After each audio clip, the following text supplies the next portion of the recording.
आपको बहुत बहुत धन्यवाद।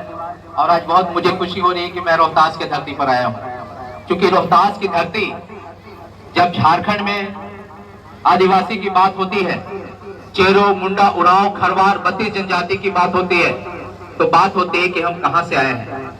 तो हम रोहतास से गए थे। रोहतास से 12वीं शताब्दी में हमारे पुरखा मुंडा, उरांव, चेरो, खरवार सब मिलकर हम लोग यहाँ से गए थे। तो हमारे लिए रोहतास भी इतिहास का उस सुनहरे पन्नों के यादगार में छिपी है। हम आदिवासियों के लिए हम इसको भी, यहाँ की धरती को भी, अपने रोहतासगढ़ को भी बारंबार जोहार बोलते हैं, नमन करते हैं।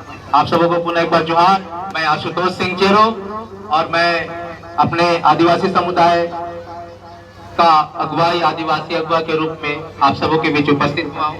और आज यहाँ उपस्थित होने का मुख्य श्रेय मैं यहाँ के वरिष्ठ प्रभुत्व बुद्धिजीवी हरिहर सिंह चेरो जी को देता हूँ, जो हमारे प्रभुत्व मार्गदर्शन गार्जियन। उनके लिए एक बार जोरदार ताली लगा दें।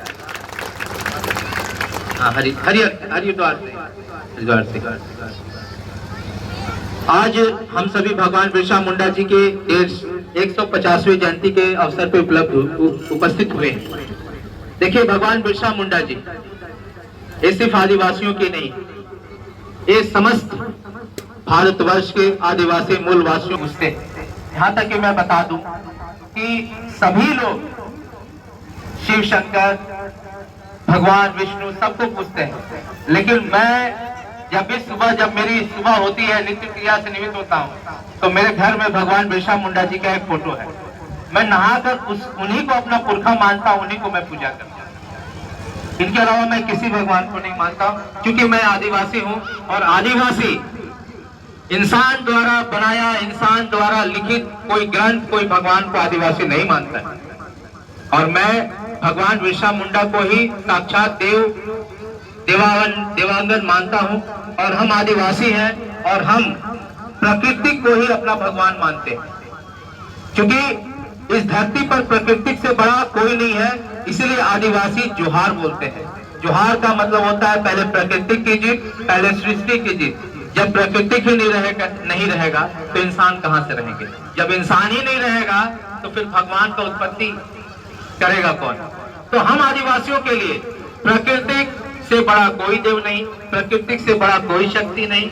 इसीलिए भगवान बिरसा मुंडा को ही धरती आबा भगवान बिरसा मुंडा आदिवासी इसलिए कहे गए क्योंकि उन्होंने, जब इस देश में अंग्रेज का शासन काल था, तो उन्होंने अपने जल जंगल जमीन बचाने के लिए, अपनी आदिवासियत को बचाने के लिए, अपनी व्यवस्था को बचाने के लिए अंग्रेजों से लड़ा था। देखिए, मैं इस बात को इसलिए कह रहा हूं, आप सभी जानते हैं, पूरा विश्व जानता है, पूरा भारत जानता है कि भगवान बिरसा मुंडा आखिर लड़े तो अंग्रेजों के खिलाफ क्यों लड़े। इसे स्पष्ट होता है कि आदिवासी किसी की गुलामी स्वीकार नहीं की, चाहे अंग्रेज हो, चाहे मुगल हो, चाहे आर्य हो। हमने किसी का गुलामी, हमारे पुरखों ने, ना हम सबों ने कभी स्वीकार किया, ना कभी करेंगे। वो अलग बात है कि अभी आदिवासी अपनी व्यवस्था को छोड़कर अन्य धर्मों में जाकर अपनी आदिवासियत को भी मिटा दिए हैं, भूल चुके हैं। देखिए, आदिवासी की बात जब होती है तो आदिवासी की पहचान उसकी भाषा है, उसकी सांस्कृतिक है, उसकी रहन सहन है। लेकिन आज दुर्भाग्य की बात है, मुझे कहना पड़ रहा है, क्योंकि मैं बहुत सारे राज्यों में मैं ट्राइबल एक्टिविस्ट हूँ, आदिवासी समुदाय का सेवादार हूँ। मैं जाता हूँ तो मैं देखता हूँ कि मुंडा, उरांव, चेरो, खरवार ये सभी कहीं ना कहीं अलग नहीं है, ये एक है। लेकिन उरांव, मुंडा ये जो दो जनजाति है, जो झारखंड में हाईएस्ट पॉपुलेटी है, इनकी आबादी है, इन्होंने कभी अपनी भाषा को नहीं छोड़ा, इन्होंने कभी अपनी संस्कृति को नहीं छोड़ा, नहीं इन्होंने कभी अपनी व्यवस्था को छोड़ा।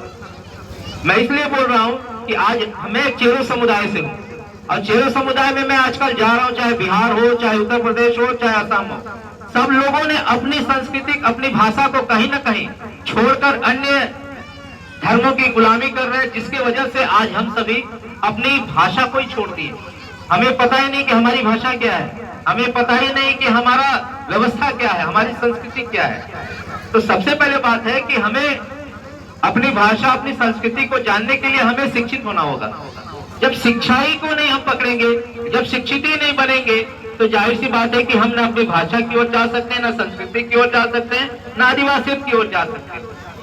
भगवान बिरसा मुंडा जी ने भी यही बात आदिवासी समुदायों को कहा कि यदि आदिवासी समुदाय यदि अपनी भाषा, अपनी संस्कृति, अपनी व्यवस्था को नहीं बचाएगा तो आखिर हमारी पहचान जो आदिवासियत है, हम कहां से अपनी पहचान को किसी भी स्तर पे कहीं पर भी अपनी दिखा पाएंगे।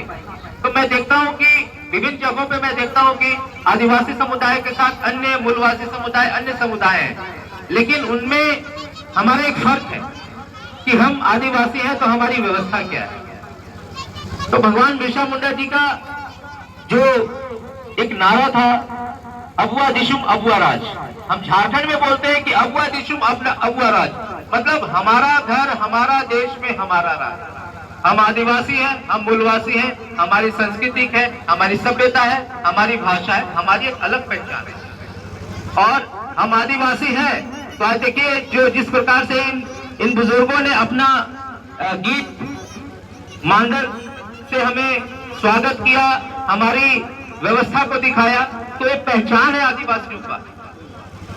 आदिवासी हमेशा जाने जाते हैं 12 मास का 12 प्रकार खान पान, विभिन्न तरह की भाषाएं, विभिन्न तरह की नृत्य, विभिन्न तरह की संस्कृति, ये हमारी पहचान है। हम झारखंडी जरूर है, पहले हम संयुक्त बिहार के एक आदिवासी थे, आज हमारी पहचान एक झारखंडी के रूप में है, लेकिन जब आदिवासी की बात होती है तो हम कहीं ना कहीं एक है ना। तो हम आदिवासी जाने जाते हैं अपनी भाषा, सांस्कृतिक सभ्यता को लेकर, लेकिन ये पर्याप्त नहीं है। हम सभी अपनी व्यवस्था को ही भुला दिए, अपनी भाषा को भुला दिए, लेकिन हमें भगवान बिरसा मुंडा को साक्ष्य मानकर, हमें विभिन्न मूलवासी अगुवाओं को साक्ष्य मानकर, बाबा साहेब भीमराव अम्बेडकर के द्वारा बताए गए रास्ते पर शिक्षित, संगठित, संघर्ष, ये सभी को याद करके हम सभी को संघर्ष करना होगा, अपनी भाषा व्यवस्था को बचाना होगा। देखिए जब मैं इस गांव में आ रहा था तो इस गांव का नाम उल्हो है ना। भगवान बिरसा मुंडा जी का गांव का नाम है उल्हातू है। तो मैंने सोचा कि चला बहुत ही सौभाग्यशाली है कि मिलता जुलता गांव में जा रहे हैं। तो मैं आप सभी से यही अनुरोध करूंगा, आपके इस आयोजन के लिए सभी आयोजन करताओं को बहुत बहुत धन्यवाद। यहाँ पे उपस्थित हमारे माता बहन आप सबों को धन्यवाद। लेकिन ये पर्याप्त नहीं है।